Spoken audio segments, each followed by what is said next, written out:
Hello, everyone. Good to see you all. It's time for our Friday night spiritual insights with Michael Mirdad. And as luck would have it, I'm Michael Mirdad. So it's great to be sharing with you again. Today, literally about 5 seconds ago, I had the idea that our topic for today is going to be times are a changing. so that should be obvious to everybody. But after a recent talk that I did at the Sacred Sunday services at Unity of Sedona, um, something kind of beautiful, had come to me as I was in the middle of a talk. It just kind of flowed through.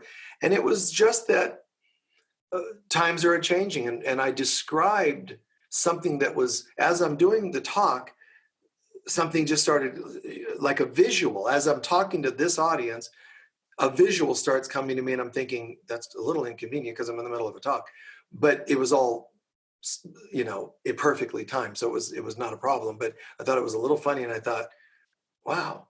But sometimes that's happening and I'm not sure, am I supposed to describe the vision while I'm talking, or do I weave it into the talk itself somehow? So it all is very spontaneous when I'm sharing and talking. And people say, wow, you're doing this amazing channeling.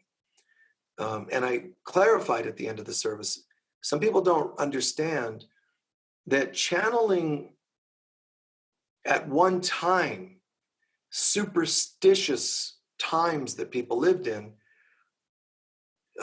you could say it's like the prophets of Israel, or the prophetess of a Celtic tribe, or the oracle of Greece or Rome, and so on through different cultures, the shaman and so on. There would be the prophet of Israel, like Jeremiah or whomever, Samuel. And it's the days when someone was blessed to be able to connect, to plug in and tell a tribe what is going on or what might go on and so on, advice or whatever it might be. When we got to more recent times in the last 100 years, let's say, it became more it became more consistent that we found counselors, psychiatrists, and then eventually just counselors, personal counselors, and so on. Well, those counselors are sort of like minor versions of the prophets of old. So something's happening where instead of just one person having the gift for an entire tribe, all of you that are counselors that have gone to counselors, that are midwives that have gone to midwives, or people that are hospice workers or gone to, healers, all of these are the prophets of old, but broken down to where it's more approachable. More of us awakened to be able to counsel and guide, and more people being able to access that prophet. So that's a beautiful thing. Times are changing. The presence of God is becoming more here and now. And with teaching or channeling, it was once, somebody in a seance, the channel like that, a deceased relative. And then it changed in our lifetime. The 80s, 90s, it started becoming a bit more like, instead of trance, like in a medium or a seance, which are fine, that people did it. But it started becoming more like, instead of deceased relatives, it became more and more higher dimensional beings. So the universe was plugging in and connecting even more to daily availability. Again, instead of the once in a lifetime prophet, it became, well, yeah, did you hear my next door neighbor's a channel? It started becoming more common. Books, videos, all kinds, and I won't name them, I don't think, but all kinds of popular channels. Some were authentic, some were not. Some were more accurate, some were not. But what I always knew, and I couldn't say very well, very easily get away with saying, that we have to become what we're channeling, because the times are changing. You go from the medium channeling deceased relatives to psychics or people, channels channeling higher dimensional beings. That's great. But I always knew you have to become. And so people, I'd go on tour. And, if it was a new center and they didn't know me well, they might say, oh, by the way, do you channel? And it was like, oh, That question would come up because I'm doing my usual tours, but a fad kind of swept in. It's kind of like when rock and roll in the 50s came in and it inconvenienced the crooners of old. And, when the Beatles came out, it sort of negated old style rock and roll. When, when disco came out, it negated another style. All these styles, it's sort of like something changed globally. Well, with the spirituality movement and channeling movement, something changed. And I was like, oh, in swept this thing that could have put me out of business, because they would say, do you channel? I'm sorry, man. I can't tell them. Yes, I'm going to come and channel something from the 8th dimension. And in a phone call, when they're asking, I couldn't convey to my team members to convey to them, yes, he channels Christ consciousness. Oh, you mean he channels Jesus? Yes and no. And so once in a while they'd go, oh, well, okay, well, we're not really into Christ. We're looking for, some weird being, that comes, blazing out of some timid housewife. She's usually speaks like this, and a mother of 3, and then she rolls her eyes back and starts, I am from another dimension. People are, ooh, that's got to be real. So that was impressive to people, and it wasn't me, but I did get to continue doing my work because there is a call for God instead of just beings. People were channeling angels, and oh God, some of the examples, I'd be in a conference as a speaker and I would just have to bite my tongue because some of it was so ludicrous. Oh my God, just some of the stories. Oh my God, someday if I ever were to write a book about my life, but and you could see it all melting down just like I predicted it would. I saw channels, people that claimed to be channels, and some of them that channeled beautiful stuff at conferences at least a few times in my career and going to conferences as a speaker, at least a few times where the speakers were drunk. They'd go on stage and be slurring and wobbling, and people were thinking, oh, that must be part of the trance. Nope. They were just buzzed or drunk. And that was very sad and unfortunate because you're misleading in a way people. And to me, it's like, but I understand it. And so I ended this service recently, last week or whatever, with a statement about this, because I was saying, you guys don't quite understand. It's easier to claim to channel something and then drink to kind of deal with the autographs or the attention or the scrutiny and the shame. People are like, the Christians are out there, you're of the devil. You have all kinds of weird stuff, pros and cons, ups and downs. 1 minute you're, wow, the latest, greatest channeling craze. And in one single day, it could be you're replaced by some other being, popular being, and your old stuff. So that's always riding there. And a lot of these people had nervous breakdowns and got into drinking. And for me, it was, and this isn't just a personal message, this is for all of us. I'm explaining that times are changing where even channeling had to become an embodying. Don't channel something, Michael, for example. I could hear this voice saying, don't, not that I needed to hear it, but it's an example. Michael, don't channel something. Be that thing. Be what? What are you going to channel, Michael? Well, I just believe in God, Christ, God. Good, then channel God and Christ consciousness. Okay, so do I have to roll my eyes back? I'm just making up this whole story, but it's an example that illustrates a point. Do I? No, then do I change my voice like the other channel? No. Okay, well, God, how do I channel God and Christ consciousness? Be that. Oh, is that all? Is that all? Yes, be that thing. Okay. So I have to step into it. Try to think like it, feel like it, meditate like it, pray like it, lead your life like it. teach and be an example of this. Do workshops, but always slip in the importance of God and Christ consciousness. So this was very easy. It wasn't this process that I just shared with you all.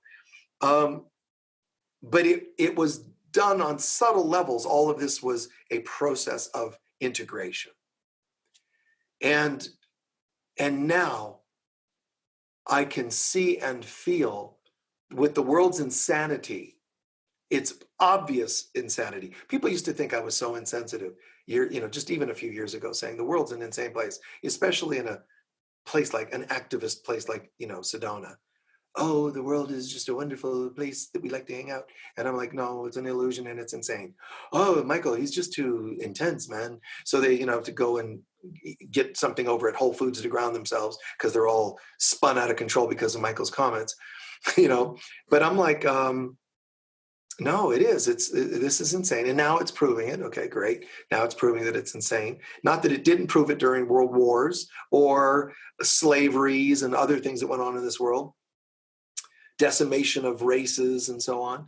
Central America, North America, Africa, this is continents were wiped out by people. That's insanity. Only insane people would do such a thing. Nevertheless, it's the idea of, instead of drinking and this and that, it's to do my best to live these principles, to live it if I have a relationship and if I don't have a relationship with someone. If I have one with one or with two or three or whatever I'm doing, if I have no friends or if I have a handful of friends, I got to keep living this. And it's majorly challenging because it's not typically done. So it's not like I have, advisors, external human advisors to say, oh, well, you got one more cup of water will help balance this, or one more comment to a friend about that, and that'll balance that. This is all just like when I do talks. It's all spontaneous, that I do my best to live this. I do my best to channel in the moment a talk, a lecture, let's call it. But I also do my best to spontaneously channel living the Christ life. I'm not doing a woe is me, even if it sounds like it. I'm saying to you, if what I'm saying is even remotely true, even if it's only 10% true, then it affirms that 10% of your life is never going to be the same. If what I'm saying is 50% true, then your life is 50% never going to be the same, because there's a wave of light coming to the world. There's always been the light of God, but our acceptance level has allowed a new wave of light to come into this world, come sweeping in like a wave, a spiritual tsunami of sorts, and it's moving. Now, before it hits, you can see it, you can hear it, you can feel it. That's what I've been describing for years now. And it's on its way. Now, people, just like with Noah, they're like, Michael, you're exaggerating. You're not, you're just strange. You're just being weird. The world isn't an illusion. The world isn't an insane place. Everything's peachy. And I told you back in 1997, 8, around there, I told you all, elections are soon going to prove to be completely worthless. And before you know it, there was a stolen election. Somebody pulled off stealing an election from somebody else, presidential. And things like that started happening. I just sit back and I can easily say, I told you so. But the drag is telling you so doesn't do anybody any good. If I'm still the only one seeing it, and I don't mean literally I'm the only one, but it feels like that sometimes. So there's this wave of light coming to the world. And I know most of you watching, listening, know this, and you get it. So thank you. Excuse me, I had to sneeze. Obviously. So there's this wave, but it's light. And the light is saying, start paddling. Why? I'm just watching my reality show, you better start paddling. Oh no, after this episode, because I missed this one last year when it was on. Okay, don't paddle. Boom, and it hits. And there's, pandemics and there's whatever else going on. There's a wave of light. When the wave comes, when people say, a lot of bad things happening in the world, other people, there's an ascension process. It's all your perspective. Here's how I'll describe it. It's a wave. If you're paddling when a wave hits, you have fun and you ride a wave. If you don't, you get, blasted and blown over. So it's not just how you perceive it when it's happening. It's also, are you listening? Did you hear it? Did you feel it coming and step on board? No, it doesn't mean we um, have to deal with it fearfully. Oh, I can feel that change coming. I better be afraid. No, no, no, no, no. But ask, connect with spirit. What do you need to do to get plugged in? What do you need to do to ride the wave instead of being blasted by the wave? And it'll be a little bit different for each of us. For some of us, it's like, well, there might be a global change coming. That's great, but I don't even have my own relationship act together. You're right. You should take that. That's what's in front of you. Work on it. But do something. Do something different for your health. Do something different for your partnership. Do something different for your kids or in your parenting. Do something. I was talking to one of my sessions, private sessions this week. I do, phone sessions and all that these days. But one of them, God, just beautiful soul, totally committed to the spiritual path, but uncertain, what to do with the kids. Private school, this school, and they tried a Christian school, and it just went really badly. I mean, just where the kids are being exposed to this stuff about, and I'll share this real briefly with you, and the girl may be watching, so nice. It was a great story. She said, she got taken in to the principal's office because the principal at the fundamental Christian school needed to tell the 10-year-old girl, you have that demon of rebellion. You have the spirit of rebellion in you, and we need to work on that. It's putting it all in this guilt, shame vernacular of fundamental Christianity, and the girl's like, oh, I don't feel rebellious, 10-year-old, and he said, well, yes, he's trying to teach it to a 10-year-old, who's far inferior to himself. And he says, yes, in the story of Adam and Eve had the same rebellious spirit. And this 10-year-old said, no, she didn't. She was tricked. And I thought that was just beautiful, just beautiful. This kid, Eve was tricked. It was a scam. The elections are bogus. It's like that. It's like the emperor is naked. Someone's got to do that. And it was a 10-year-old in this case. And I just thought, God, what a good soul, man. Good job. So times are changing. To be in denial of it is silly. To become a victim of the change is silly. So please keep an eye out. Watch. Just know. My not touring as much these days, I cut it down. I just said no more touring. And I was sharing with the group on Edenshire Live. We have this daily program, Edenshire Live, from 11 to 2-ish, different hosts and speakers all the time throughout the day.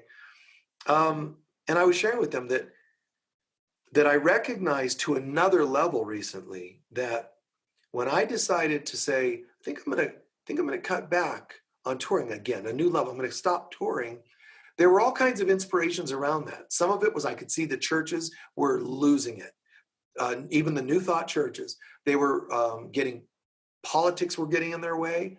Ego ministers were getting in the way. Ego board members were getting in the way. A lot of stuff in all these different churches. And usually I just tour and I just, do my thing. I don't get caught up in whatever they're doing. If they ask, I advise. Otherwise, I stay out of the way. But I could see that I couldn't as easily just stay out of the way. They were all getting so desperate. They were asking, please advise us. And I knew I'm being asked advice that they're not, in most cases, they're not going to follow that advice. They can't. There's too much ego control going on. You can't sometimes the disease is too riddled through the body for the body to survive, even if you could take the disease out. And I realized, there's that board member, they're going to go, but everything will still collapse. That minister, they're going to go, everything will still collapse. And of course, even pointing some of these things out just ticked off some of the people. Like, no, that can't be happening. And if I were just talking about 5 churches, 3 of them don't exist anymore. So there's some pretty good track record of my prediction of just that. 3 of them don't exist anymore. And then the 1 or 2 that do, I believe, well, now with the pandemic, they don't even think they meet, but they ended up with a lot of struggle. There might be 1 out of 5 that I advised. It wasn't my advice that saved the one. They just had a minister who had his act together, and the board enough of their act together, the attendees enough commitment and their act together that they continued. So 1 out of 5 that I can think of that I was touring the last days, and that pulled it off. So congrats to you if you're part of that one church that I won't name. So that's the way it worked. So my point was that I stopped touring, but what it allowed me to do, because when I tour, I have to speak at the level of each of those places. Now at Unity of Sedona, which is our place, it's not a Unity Church affiliation. It once was, but it isn't. When I came here, this became a center for Christ consciousness. That's what it is. We may not always refer to it as that by name, because that's a little like out there for some people, but it's what it is. This is a center for Christ consciousness. It's why some people can show up, they can get the vibes and go, oh, this is too much for me. This is too Christy, and I got to go away and do some more basic foundational, like New Age 101 or whatever, or fundamental or whatever they're into. So riding this wave, man, I can feel it. And I'm like, I just do my usual. I stand up, I do a talk. It's typically going to just be spontaneous. And I feel less and less parameters. I really never had too much of them at Unity of Sedona anyway. And I would have never chosen to be there consistently if they had too many parameters. I just always just channeled it, taught it, was it, that Christ consciousness. But I can see now to another level, now we got a new building to accommodate the new frequency. See, it's not an accident or coincidence. This wave is coming. We put this building together. And now this is saying to the world, this center is yours. Anyone that's in this state of mind around the world, this is your center. This is not a Sedona center. This is a global grounding of Christ consciousness. It's just a vortex of that. And I'm loving this as I'm saying it, because this is the first time I've said this or thought it. And that's exactly what we've got. It's like a vortex of pure light. And the question's going to be from spirit to us, God's lips to our ears. Can you do it? Can you handle it? Will the people support it? Can, Michael, just step in and you do your usual talk. Great. You want to do that? Yes, I do. Then go for it. Spirit tells me. Then it has to also tell the board. Can you guys be board members in this kind of groove? You got to get your act together. You got to do certain things a certain way. Then the attendees, the chaplains, the viewers from around the world. We have to support it financially, energetically, prayerfully, and so on. The times are changing, absolutely. And that includes a spiritual wave that's coming to the world. When a big musical wave comes in, it really shakes up the previous kings of music, whatever that, thing would have been. Remember, grunge killed the hair bands, they called them, of the 90s. Grunge came in, and all of a sudden, all the hair bands from the late 80s and 90s, overnight, they suddenly didn't have jobs. And grunge lasted like a day and a half. It was there just to serve as a nail in the coffin and killed this other type of music because it was already dead. It had already played itself out and it wasn't morphing. So something came in more abruptly. So what's happening in the world now? Racism has played itself out, but so has sexism and whatever else. And the world's just trying to adapt to itself, but you can't. It's crazy adapting to crazy again. Do you really only want crazy to adapt to crazy? Do we really need to lose that type of music to get into grunge music, which was worse than any other type of music? But its role was not to be great, or rap music was, for the most part, just garbage. There was some cool stuff there, but it was, these things are coming in. Is their purpose to show us a new way or to just kill the old way? Either way, they're serving a purpose. But I don't want to be part of killing an old way. I want to be part of a light that brings us a new way. And those who resist are going to attract the killing of an old way. That's why they resist so much that it takes the form of disease or violence, or because a wave was there and nobody listened, so it took a more dramatic form. I've said this many times, but that's what nightmares do. Nightmares are dreams you ignored for too long, so they have to take a more dramatic form, more dramatic messages from our soul. In any case, guys, I appreciate your time, and I hope that this is really reaching somewhere deep inside. You could hear this as got to make some changes in my personal life. You could hear it as a cosmic thing. There's a wave coming to the universe, to the whole world, a wave of light. And what are we going to do with it? What direction are we going to go with it? Are we going to put it off, slam, and have a cosmic version of grunge and rap taking over the world? Oh, God forbid, right? Or is it going to be a kind of a delicate, peaceful movement? Just look at the world and the way people act, and it'll start answering itself. But the big question is, what are you going to do? I invite you to keep joining us. I'll keep you posted as best I can. I'll be doing this as long as I live, anchoring in more and more and more light. We're having I'll share an announcement or two just very briefly, but remember this. If you're watching me right now, this program on YouTube, please remember to also go on Facebook if you're on Facebook, and friend and all that, and so that we let you know when we're doing talks. But if you're watching this on Facebook, join us if you can on YouTube as well. But also get on my mailing list. Just click on it if you see a button here, but go to michaelmirdad.com and go on, it's my website, and go in there and subscribe, get on my mailing list, so that when one of these, I said when, not if, when one of these programs goes down and drops us, or they lose themselves, you'll be able to find us somewhere. That would be advisable, because the day is going to come when more and more, I've said this, but now it's starting to happen, where these programs, if they don't like what you say, they just cut you off.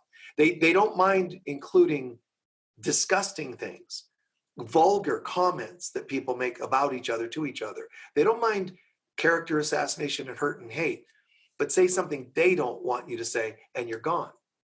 Click, like I just said that, and I may be gone. Don't know, but see if you can join us in more forms than one. Join us for this program, Friday Night Spiritual Insights with Michael Mirdad, every Friday, 5:30.